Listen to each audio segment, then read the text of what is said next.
సైక్లోస్టోమేటాలో మనకి దవడలు లేనటువంటి సకశేరుకాలు దీంట్లో ఉంటాయని చెప్పాం. ఇవన్నీ కూడా మంచినీటిలో కానీ సముద్రాల్లో కానీ జీవిస్తుంటాయి. చేపల్లాగా సన్నగా పొడవుగా ఉంటాయని చెప్పాం. వీటిలో అస్థిపంజరం అనేది మృదుల అస్థితో తయారై ఉంటుంది, అంటే మెత్తటి ఎముకతో తయారై ఉంటుంది. దీంట్లో నోరు గుండ్రంగా ఉంటుందని చెప్పాము. ఇది ఒక స్టిక్కర్ లాగా పనిచేస్తూ ఉంటుంది, చూషకంలాగా పనిచేస్తుంది. నాలుక పైన కొమ్ముతో తయారైనటువంటి దంతాలు అనేవి కనిపిస్తూ ఉంటాయి. తర్వాత దీంట్లో మొప్పలు 6 నుంచి 15 జతల మొప్ప చీలికలు ఉంటాయండి. ఇది ఇంపార్టెంట్. సైక్లోస్టోమేటాలో ఉండేటటువంటి మొప్ప చీలికల సంఖ్య ఎంత అని అడుగుతారు. 6 నుంచి 15 జతల మొప్ప చీలికలు ఉంటాయి. ఇవి శ్వాసవయాల్లాగా పనిచేస్తాయి. వీటిలో గుండెలో 2 గదులు ఉంటాయి. సైక్లోస్టోమేటాలో గుండెలోని గదుల సంఖ్య ఎంత అంటే 2 గదులు ఉంటాయి. దీంట్లో వృక్క నిర్వాహక వ్యవస్థ అనేది లేదు. తర్వాత మధ్య వృక్క రకానికి చెందినటువంటి మూత్రపిండాలు ఉంటాయి. ఇది ఇంపార్టెంట్ అండి. మనకి సెఫలోకార్డియేటాలో మనకి ప్రథమ వృక్క మూత్రపిండాలు ఉంటాయని చెప్పాము. దాని తర్వాత మనకి ఈ కార్డియేటాలో ఉన్నటువంటి దాంట్లో సైక్లోస్టోమేటాలో దవడలు లేనటువంటి సకశేరుకాల్లో మనకి మధ్య వృక్క మూత్రపిండాలు ఉంటాయి. ఇది గుర్తుపెట్టుకోండి, ఇంపార్టెంట్. దీంట్లో మాత్రమే మధ్య వృక్కానికి చెందినటువంటి మూత్రపిండాలు ఉంటాయి. మీసోనిఫ్రిక్ నిఫ్రీడియాలు ఉంటాయి దీంట్లో. ఎగ్జాంపుల్ పెట్రోమైజాను, మిక్సిన్. పెట్రోమైజాన్ని లాప్రే చేప అంటారండి. తర్వాత మిక్సిన్ని హాగ్ చేప లేదా స్లైమ్ ఈల్ ఫిష్ అంటారు. ఇది జారిపోయే స్వభావాన్ని కలిగి ఉంటుంది. ఇక్కడ చూడండి, లాంప్రే చేపల్ని మనకి ఇది తీసుకుంటే సముద్రంలో నివసిస్తూ ఉంటాయని చెప్పాము. ఇవి గుడ్లు పెట్టడానికి సముద్రం నుంచి నదుల్లోకి వలస వెళుతూ ఉంటాయి. దీన్ని ఎనాడ్రోమస్ వలస అంటారు. ఇంపార్టెంట్. ఇది సముద్రం నీటిలో నుంచి మంచినీటిలోకి వలస వెళ్ళడాన్ని ఏమంటారంటే ఎనాడ్రోమస్ వలస అంటారు. మరి నది నుంచి సముద్రంలోకి వెళ్తే దాన్ని కెటాడ్రోమస్ వలస అని చెప్తారు. సో కాబట్టి ఇక్కడ మనకి పెట్రోమైజాన్ అనేటటువంటిది తీసుకున్నట్లయితే లాంప్రే చేపలు సముద్రాల్లో నుంచి నదుల్లోకి వలస వెళ్ళి అక్కడ నదుల్లో గుడ్లు పెడుతూ ఉంటాయి. దీన్ని ఎనాడ్రోమస్ వలస అని చెప్తారు. ఈ గుడ్లు పెట్టిన తర్వాత ఇవి మరణిస్తాయి. దీంట్లో ఉండేటువంటి డెంబకాన్ని ఆమ్మోసెటస్ డెంబకం లేకపోతే ఆమ్మోసెటస్ లార్వా అంటారండి. ఇది చాలా చాలా ఇంపార్టెంట్. మనకి లాంప్రే చేపల్లో అంటే సైక్లోస్టోమేటాలో ఉన్నటువంటి లాంప్రే చేపలు ఏవైతే ఉన్నాయో దాంట్లో ఉన్నటువంటి లార్వా ఆమ్మోసెటస్ లార్వా. పెట్రోమైజాన్ డెంబకాన్ని లార్వా ఆమ్మోసెటస్ డెంబకం అని చెప్తారు. ఇంపార్టెంట్. ఇది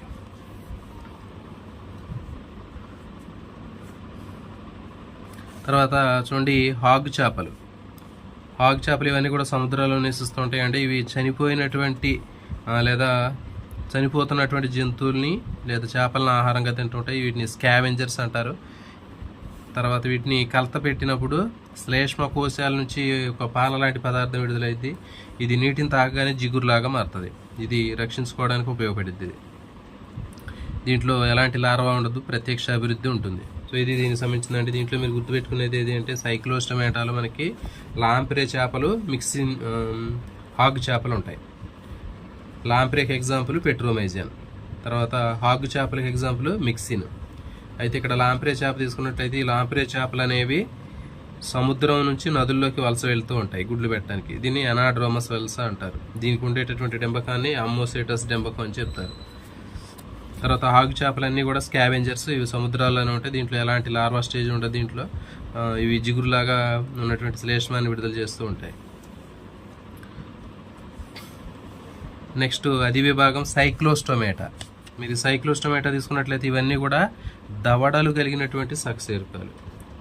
దవడలు లేనటువంటి సకశేరుకాలు ఏ జ్ఞాత లేకపోతే ఏ నేత అని చెప్పాము. తర్వాత దవడలు ఉన్నటువంటి సకశేరుకాలన్నీ కూడా నేతోస్టోమేటా అనేటటువంటి విభాగంలో ఉన్నాయి. దీంట్లో వీటన్నిటిలో ద్వంద్వ ఉపాంగాలు ఉంటాయండి. అంటే చెప్పాము మనం, ఉరోవాజాలు, శ్రోణివాజాలు, తర్వాత లేకపోతే పూర్వాంగాలు, చరమాంగాలు ఉంటాయి. అంటే జతలుగా ఉన్నటువంటి ఉపాంగాలు ఉంటాయి. చెవిలో 3 అర్ధవర్తుల కుల్యాలు ఉంటాయి. ఇది చాలా చాలా ఇంపార్టెంట్ అండి. చెప్పాము మనం, దీంట్లో 3 అర్ధవర్తుల కుల్యాలు అనేవి కనిపిస్తూ ఉంటాయి.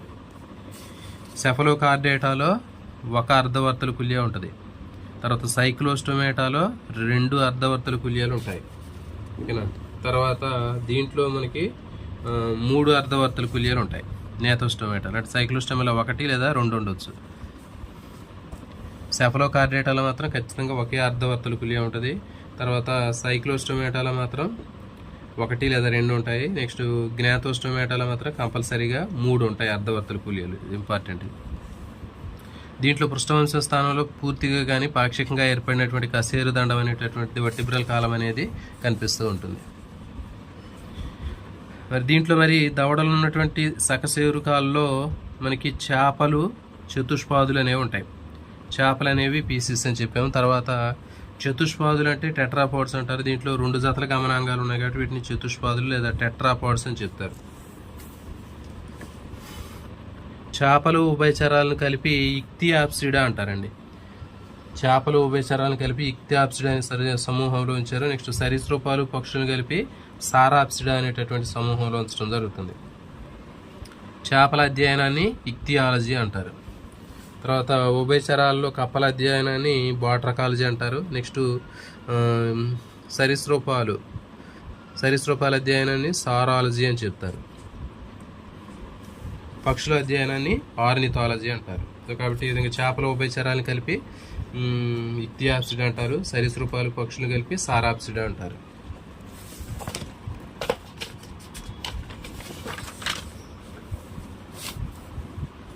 నెక్స్ట్ వీటిలో మనకి చేపలు తీసుకున్నట్లయితే దవడలు కలిగినటువంటి మొట్టమొదటి సకశేరుకాలు ఏంటి అని అడిగితే చేపలండి. ఇది ఇంపార్టెంట్ బిట్. దవడలు కలిగినటువంటి మొట్టమొదటి సకశేరుకాలు ఏవి అంటే చేపలు. మరి ఇవి మొప్పల ద్వారా శ్వాసక్రియ జరుపుకుంటూ ఉంటాయని చెప్పాము. ఇవి పూర్తిగా కంప్లీట్గా నీటిలో నివసిస్తూ ఉంటాయి, జలచర జీవులు అని చెప్పాము. ఇవి సైలూరియన్ కాలంలో విలుప్తం చెంది దవడలు లేనటువంటి ఆస్ట్రోకోడర్మి చేపల నుంచి ఉద్భవించాయి. సైలూరియన్ కాలంలో విలుప్త దవడలు లేనటువంటి ఆస్ట్రోకోడర్మి చేపల నుంచి వచ్చాయి. చేపలు ఏ యుగంలో వేటి నుంచి ఉద్భవించాయి అని అడుగుతాడండి. గుర్తుపెట్టుకోండి, ఇక్కడ చేపలు అనేవి చూడండి, సైలూరియన్ కాలంలో ఆస్ట్రోకోడర్మి చేపల నుంచి ఉద్భవించాయి. ఇది ఇంపార్టెంట్. ఆస్ట్రోకోడర్మ్ అనేటటువంటి చేపల నుంచి మనకి చేపలు అనేవి రావటం జరిగింది. నెక్స్ట్ డివోనియన్ కాలంలో చేపలు అతిపెద్ద సమూహంగా ఏర్పడ్డాయి. కాబట్టి ఈ యుగాన్ని చేపల స్వర్ణ యుగం అంటారు. గోల్డెన్ ఏజ్ ఆఫ్ ఫిషెస్ అంటారు. చాలా చాలా ఇంపార్టెంట్ బిట్ అండి ఇది. చేపల స్వర్ణ యుగం అని ఏ యుగాన్ని పిలుస్తారంటే డివోనియన్ యుగాన్ని పిలుస్తారు. ఇంపార్టెంట్ ఇది. మరి చేపలు తీసుకున్నట్లయితే అతి ఎక్కువ భిన్నత్వం కలిగినటువంటి పెద్ద సకశేరుకాల సమూహం. ఈ శరీరం, పరిమాణం, రంగు వైవిధ్యాలను కలిగి ఉంటాయని చెప్పిన తర్వాత వాణిజ్యపరంగా మానవుడికి చాలా ముఖ్యమైనటువంటివి. సీలోకాంత, డిప్పనాయ్లు వర్తమాన లంబికాయుతమైనటువంటి చేపలు, అంటే లంబికలు కలిగినటువంటి వాజాలు ఉంటాయి వీటిలో. అంటే మాంసం ముద్దల్లాగా ఉన్నటువంటి లంబికలు అనేవి ఉంటాయి. ఇట్లాంటివి వాజాలు ఉంటాయి. లోబ్ ఫిన్ అంటారు వీటిని. సీలోకాంత చేపలు సముద్రాల్లో నివసిస్తారు. నెక్స్ట్ డిప్నాయ్ అనేవి మంచినీటిలో నివసించేటటువంటి చేపలు. చేపల్లో షార్క్ చేపలు, తర్వాత రే ఫిషెస్, తర్వాత కిరణవాజ చేపలు. ఇవి చూడండి, ఇవి కిరణాల్లాగా ఉంటాయి వాజాలు. షార్క్ చేపలు కానివ్వండి, లేకపోతే రే ఫిషెస్ కానీ, వీటిలో వాజాలు అనేవి కిరణాల్లాగా ఉన్నాయి కాబట్టి వీటిని రే ఫిన్డ్ ఫిషెస్ అంటారు. సీలోకాంత చేపలు కానివ్వండి, డిప్పనాయ్ చేపలు కానీ తీసుకుంటే వీటిలో వాజాలు అనేవి లంబికల్లాగా ఉంటాయి, అంటే మాంసం ముద్దల్లాగా ఉంటాయి.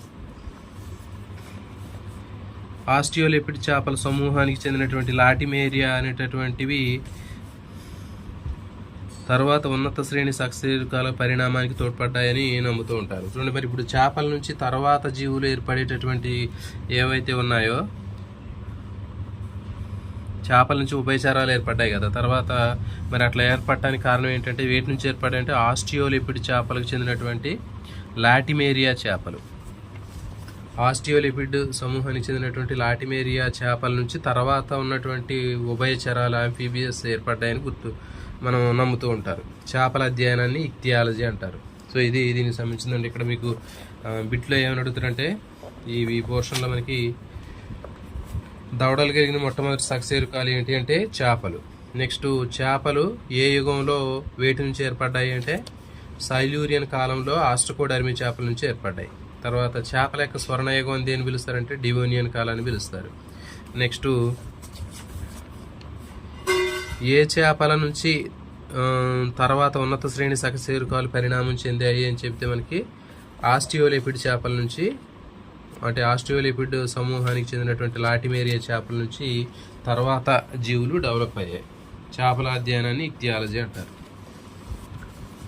ఇప్పుడు మరి విలుప్తం అయినాయి అనుకున్నటువంటి చేపలు తక్కువ సంఖ్యలో ఉన్నప్పటికీ కూడా ఈ 1939లో ఒక చేపని గుర్తించారు. అంటే ఏంటంటే సీలోకాంత అనేటటువంటి చేపని సజీవ శిలాజం అంటారండి. ఇంపార్టెంట్ ఇది.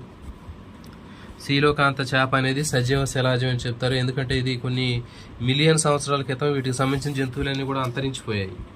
అయితే కొన్ని మాత్రం కనిపించాయి. ఇవి ఎక్కడంటే హిందూ మహాసముద్రంలో, దక్షిణాఫ్రికాలో ఉన్నటువంటి హిందూ మహాసముద్ర ప్రాంతాల్లో ఈ సీలోకాంతకు సంబంధించినటువంటి చేపలు కొన్ని గుర్తించడం జరిగింది.